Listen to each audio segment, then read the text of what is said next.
SNX Marathi, Siddheshwar news express, सत्यासाठी SNX सोबत।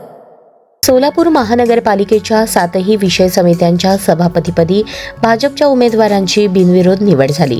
प्रत्येक समितीसाठी एकच नामनिर्देशन अर्ज दाखल झाल्याने निवडणूक प्रक्रिया औपचारिक ठरली।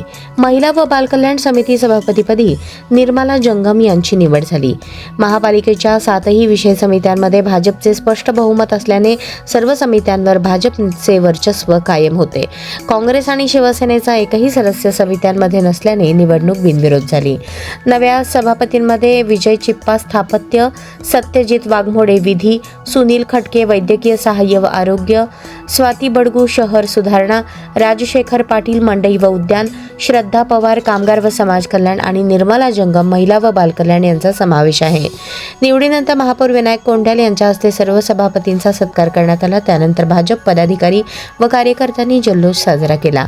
नवनिर्वाचित सभापतींनी पालकमंत्री जयकुमार गोरे, पक्षाचे वरिष्ठ नेते आणि लोकप्रतिनिधींचे आभार मानत विषय समित्यांच्या माध्यमातून शहराच्या विकासाला गती देण्यासाठी आणि नागरिकाभिमुख निर्णय घेण्यासाठी कटिबद्ध असल्याची ग्वाही दिली।